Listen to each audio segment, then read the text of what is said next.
afternoon, Professor Nagan. This is Professor Winston Nagan. He's the legal advisor to the Royal House of the Khoisan and also the Sovereign State of Kudo. And I am His Royal Highness King Khoebaha III, head of the Royal House of the Khoisan and also the ruler of the Sovereign State of Kudo. So, Professor Nagan, we have a situation in South Africa now where the ANC and the EFF, and Parliament itself has passed, or is busy passing a law that says expropriation of land without compensation. What is your thoughts about this? Yes, my own feeling is that it's, from a national point of view, a prescription for national disaster. From an international point of view, it's complete repudiation of modern international law, which requires that the taking of property be subject to the principles of just compensation, prompt compensation, and adequate compensation. Okay. So apart from their setting a prescription for violating the basics of international law, cooperation, international trade, which could be a form of a disaster for South Africa, internally it could be the prescription for a national tragedy.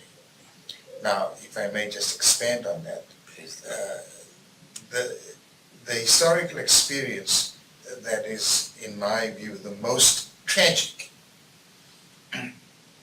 has been Joseph Stalin, the dictator of the Soviet Union, who determined in the late 1930s that he would take the land of the kulaks in the Ukraine.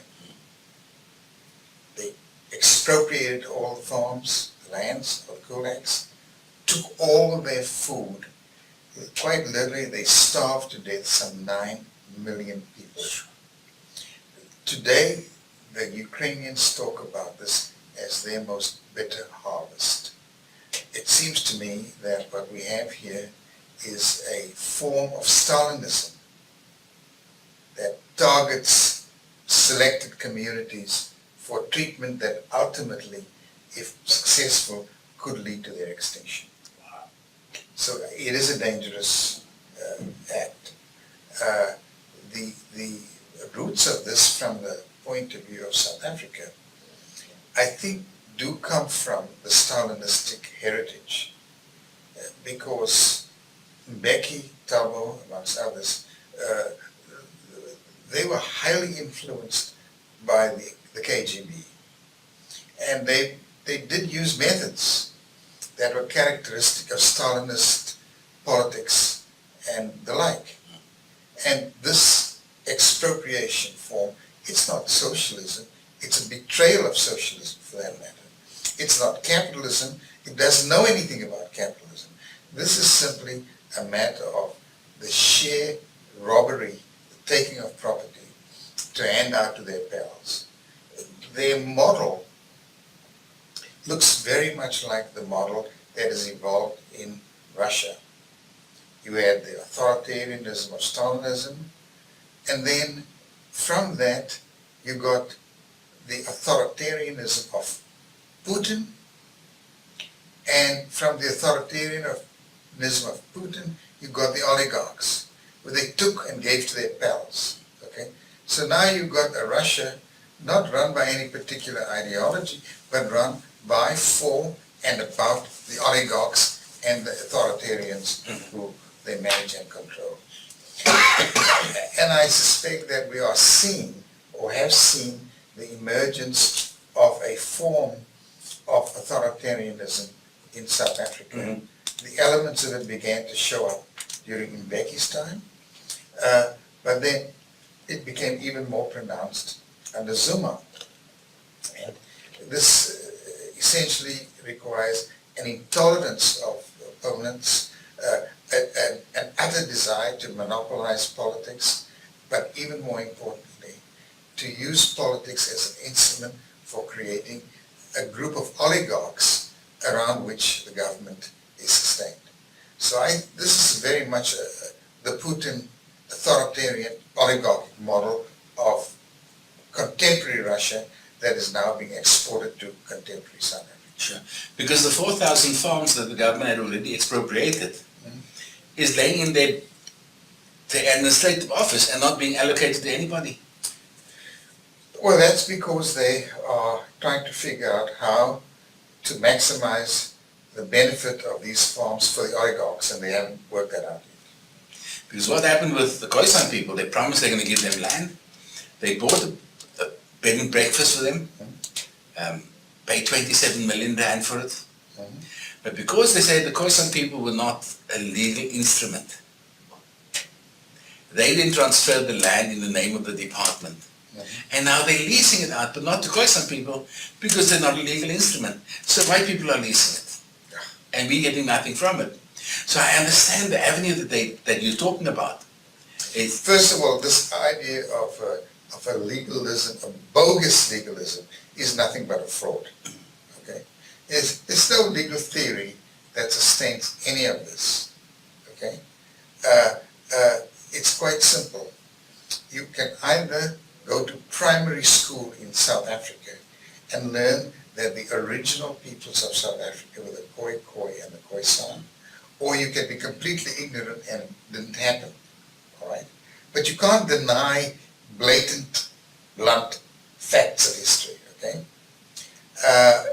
Now, you might want to consider why you have this extinction of identity by law, by culture, by practice, by political bullying, and by the promise of the expropriation. I think the fundamental problem that they have is they assume that all of the land in the whole of Southern Africa belongs to the Nguni immigrants from Central Africa, you see. And then when confronted with the logic of that particular racializing of land and the right to land and the possession of land, you are now confronted with the original inhabitants who were there thousands of years before they even recognized that Southern Africa existed. This destroys this racial entitlement dynamic that they constructed into this Nguni myth system. And now you have this Nguni myth system, and the entitlement is now supplemented by modern Stalinism, all right?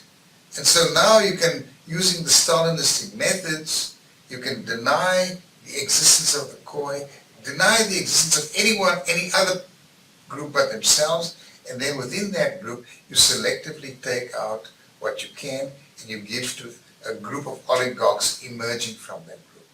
You see? So that's why they look very much like a racialized version of Putin's Russia and Stalin's. And you can see how they work it, Professor Nagan. Yeah. Thabo Mbeki with the arms deal, no accountability. Yes. Jacob Zuma, more than 700 charges of corruption. Right. Isn't getting away with it. Yes. Well, the road to this reinvention of authoritarianism and the reconstruction and development of oligarchy, plutocracy, if you like, government by money, of money, for money. It really started, I think, essentially with Mr. Mbeki's corruption. The great arms deal in which he siphoned off millions for his own personal gain. There was an investigation because in a democratic society you need to have some accountability. And when the accountants looked into this, he stopped the accounting process by executive action and indicated that this whole investigation would be transferred over to the ANC High Command, do a full investigation. Well, I don't know, it's 20 years ago, I suppose, more. They still haven't emerged with any accounting for the stolen money, all right? And at the heart of this symptomatic institutionalizing from the executive of oligarchic plutocratic corruption was Thabo Mbeki. He is the guy, the Stalinistic crook, you see. He was the one that pioneered this. Poor old Zuma, of course, was sitting on the sidelines there. He wasn't getting any benefits or no plutocratic benefits flowing his way, and he managed to outmaneuver Mbeki, and he got Zulu control of it, and then we got a Zulu oligarch, okay, and a Zulu neo-Stalinist, okay, so they didn't change the pattern, as they say, you can, a leopard only changes its spots when it moves from one spot to another. Okay? Otherwise it's the same thing, you see. So no, this has been, and of course in this we have a very progressive and important constitution, but slowly the constitution is being eroded and challenged, and often access to constitutional rights requires a great deal of money. And ordinary people have difficulty asserting their rights when they can't finance highly expensive litigation that goes forward. So, although the Constitution has been a modest break, it hasn't really been there as a means of challenging the abuse of executive authority under law. And so corruption has flourished under this brilliantly crafted, rhetorically vibrant constitution, you see. But it's going to mean nothing if the ANC, with the help of the EFF, is going to change the constitution. Yes, even with this very, very fine constitution, the authoritarians are not satisfied. They don't get enough graft, corruption, and crookery from it. So they need a blank slate. We need to just state what we want, when we want, how we want, and whether we do or do not compensate is beside the point. So the rest of Africa is going to suffer, seeing that already there's 27 million unemployed people? Well, now you come to another question, okay? If they think that they're resolving the problems of social justice by corruption, theft, and expropriation, then it means they haven't given a thought to what the promising new ideas are about moving modern economies from neoliberalism or doctrinal socialism to a much more creative, vibrant, and accountable system of delivering economic and social justice to the people. And here, as you can see, the foundation of their idea is if we can take the land, we have all the value. Okay? But the problem is land worth anything if there are no people? Okay? Land is a resource, and is only as good or bad a resource as the human intelligence can be deployed to maximize its value or to diminish its value. See? So what we're looking at when you mention millions and millions and millions of people, especially young people, who are unemployed, that is absolute failure of the system. Okay? And they've done nothing about it, as far as I can tell, or very little of that done. But that requires you to really ask the basic question. What is in a modern society, what is the fundamental foundation of value in that society? What is it? And well, it's land, or it's gold, or it's oil, or whatever. But the real repository of value in a society, any society, is the human capital. Okay? Human beings are the generators, the creators, the producers, the distributors, the maximizers of value. So then you have to ask yourself, well, what do we mean by this human capital? For one thing, if you don't invest in human capital, you don't get anything out of it. And investing is not only the government, it's everybody. Okay? You want the private sector, the public sector, everyone has to recognize the vital importance of human beings as the ultimate repository of real value in a society. You don't maximize the human being's capacity, you don't get value. So, if you're asking me, what should be the two pillars of this, shall we say, new economy for hopefully the Republic of Good Hope and wherever, the two central foundations of human capital are based on two principles of freedom. One, capability freedom. The human being's capability must be unleashed. Two, opportunity freedom. There should be opportunity to have that capability realized, maximized, and utilized. Okay? So the two, it's not a mystery. No. Human capability and opportunity are the foundations. If you put capability and opportunity there with the Khoebaha and all these other citizens, they will seize the opportunity. They will create industries that you wouldn't imagine have ever been there, okay? And we can just look at the world today. We have an energy crisis, okay? There's only so much oil in the ground and there's so much gas and so on. But some people say, well, look at, we've got all this wind. You know, wind comes over the coast of Good Hope. That wind is energy. Absolutely. If you can capture that energy, you have literally pollution-free and minimum cost electricity, energy, okay? Sunny South Africa. Well, the sun is a constant generator of energy. Is there any way that you can capture some of that energy, because it can't be utilized just goes. If we can capture that and convert it into usable energy, then we have another form of literally cost-free or minimum cost energy that is inexhaustible. All right? Now, where did we get the idea of solar panels and wind farms and so on? It's from human capital, the mind of man. Okay. Now, there's a problem with this.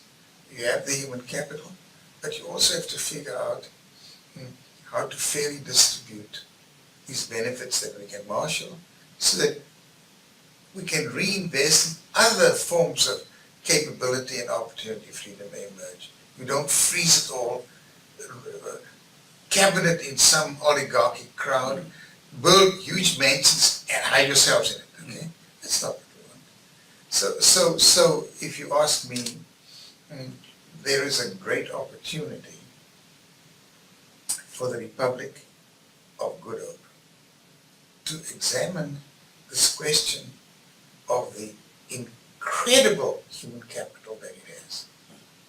Okay, just waiting to be unleashed. Absolutely. And I from my experience, I know that the different human groups that are constituting the Republic of Good Hope, you know, you have the Khoi, absolutely brilliant people waiting for the opportunity to explode on the scene with creativity, ingenuity, enterprise, and sharing, okay? You've got the Afrikaner folk there, brilliant people in their own right, okay, with an immense amount to contribute in multiple and different ways to complement what the Khoi produce. Then there's the South African colors, another brilliant group. They produce some of the best high schools in South Africa, Trafalgar, and whatever. And so with all the other groups. And then, you know, sadly for the Nguni, they got 27 million or so, millions and millions of people unemployed, unused. Well, I would say to the Republic of Good Hope, when you incorporate and establish your Republican government as sustainable, then you should not only consider the allegiance and loyalty of the people inside the territory, inside the country, but you should say anyone in Southern Africa who is committed to the following is welcome. Do you believe in the fundamental respect and universal dignity of every human being? If you're committed to that, you're welcome. If you're not committed to that, we don't want you. If there's anyone living inside who isn't committed, then go. We want that the cornerstone of our identity to be encased in the principle of mutual reciprocal respect for the realizing and maximizing of human dignity for all those that we work with. Okay?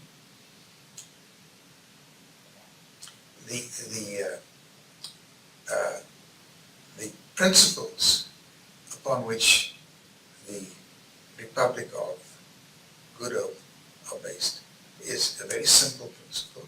It's the principle of self-determination. But you have to ask yourself, what's inside the principle of self-determination? Obviously, there's a democratic component to it, because self-determination means the liberation of people in terms of the capability, freedom, the opportunity, freedom, and so forth. But what else is there? Right?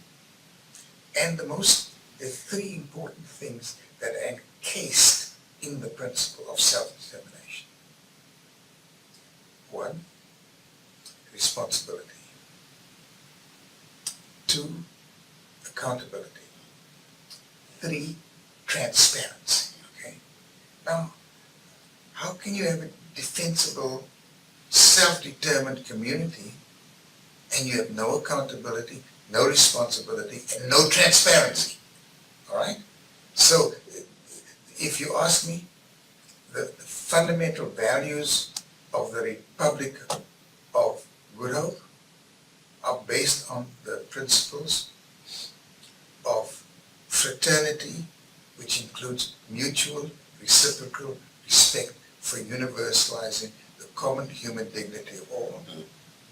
And the principles of governance and self-determination are rooted in the principles of responsibility, accountability, and transparency. Those are the fundamentals. Now, there are some values implicit in what I've said that come from the international system, and not. But it seems to me that if the Republic of Good Hope takes the lead in these things, it is a leader in Africa. It's a leader, frankly, in the world. But now, there's a little bit more. We are also the question of our identity is tied to values. So what are the values? Well, these values are, first of all, traditional to the Khoisan, Khoi, Coloureds, many Afrikaners and so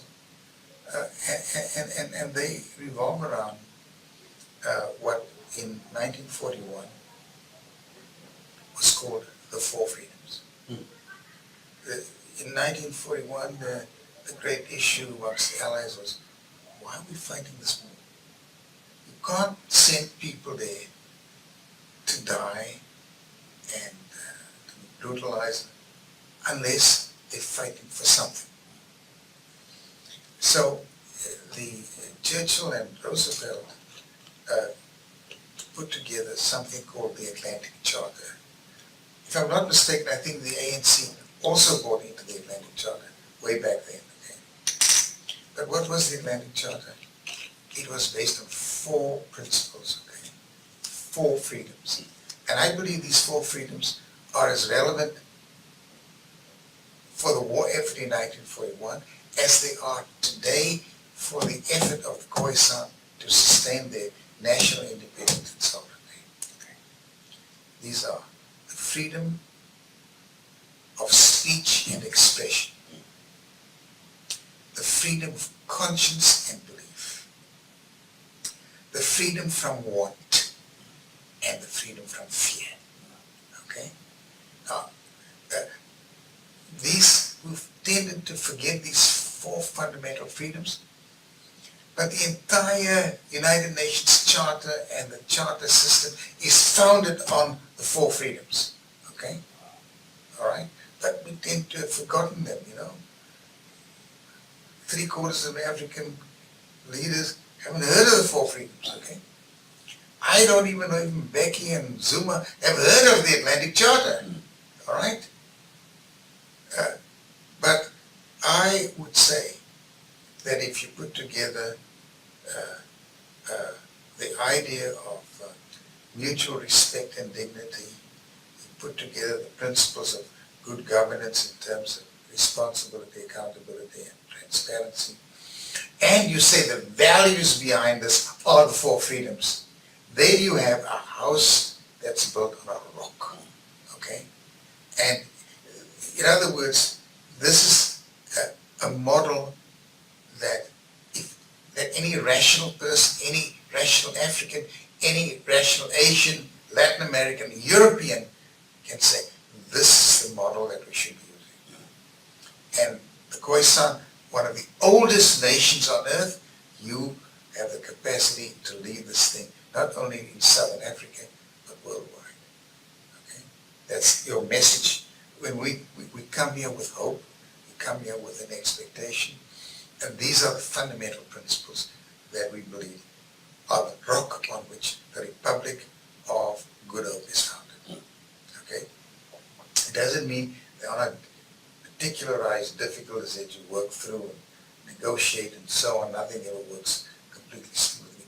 But we have guideposts, okay, to remind us who we are. And then the final point in all of this, in terms of where I think the Republic of Good Hope should go, is this. The whole idea of self-determination, governmental accountability, and these values and so on, and the new economic thing, they all depend on the principle of the rule of law. That you can't be above. No, I can take your property to hell with the rule of law. No. What Becky and his pals are doing now, Stalin's, this expropriation proposal is nothing but a direct attack on the rule of law foundations of the society. Sure. Okay? It is a big, giant step toward destruction of the rule of law. It is therefore one of the most important imperatives that the Republic of Good Hope and all of its people have a fundamental commitment to the rule of law. Okay? The rule of law is nothing other than the idea of governance should be reasonable, and governance should be defensible, and governance should be transparent, etc. No, it's not a new idea. It's been there for a long time. But these things have to be reinvented, rethought, reasserted, and vigorously produced, and even more vigorously distributed. So I think that the effort to destroy the rule of law by the taking of property, by expropriation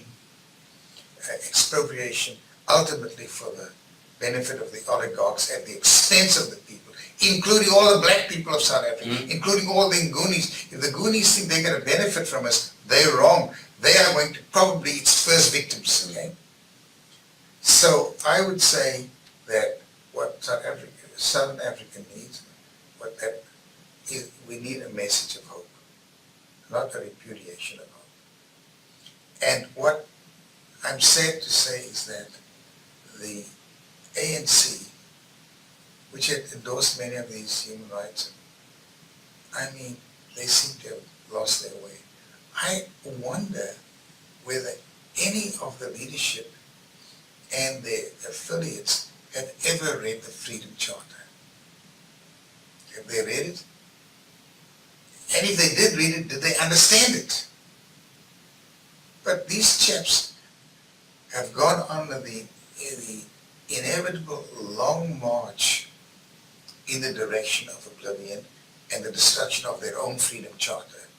In that, they are betrayers of the Mandela legacy, and they are betrayers of the Lutuli legacy, and they are betrayers of the Tutu legacy, you see. And of course, they never learned anything from those people whom they were unconsciously suppressing and now explicitly suppressing, the Khoi and the Khoisan people, who have a tremendous ethical and moral story to tell. Okay? So the sovereign state of Good Hope is a beacon of hope to the rest of the world. It is a light, a beacon that others can follow. That is my view, okay?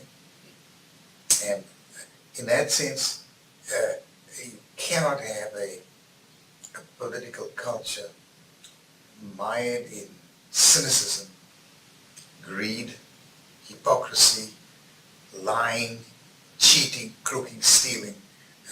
That's not going to go anywhere, okay? That's not what people died and fight for. Absolutely. I was political exile. I certainly didn't put my life on a line for this. Okay. So to me, I feel a personal redemption that the ideas of justice, peace, universal dignity, fairness for everyone, that those principles are still vibrant with the Khoi people, and they will be the standard bearers of tomorrow. Absolutely, Professor Nagan. So Professor Nagan, thank you for your time and your sacrifice and your wisdom and your guidance and your passion that you shared with us. I'm sure to the viewers that this is the beginning of many more episodes. Well, I have to caution you. I'm an old man, you know, but I haven't lost my ideals, and I haven't lost my hope, and the establishment of the Republic of Good Hope gives me hope. God bless you, Professor. Thank you very, very much. I think this was better than yesterday. Yes. There we go. So we have a copy. All right. Now we got to get to Betty. Do you know how to get to Betty? I think so. Just go through that door and tell her to get this guy to come and wrap it up for us so we don't lose anything. I'm sorry to No problem. say. Through that door, through the other door. Yeah.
shit. Let's go. Okay. Alright. Sorry, man. We can go for some Nagans. Let's go, Greg. Yeah, sure. Got to come sell it and stuff. Okay, sorry. I walk in circles. Went as well. Nice.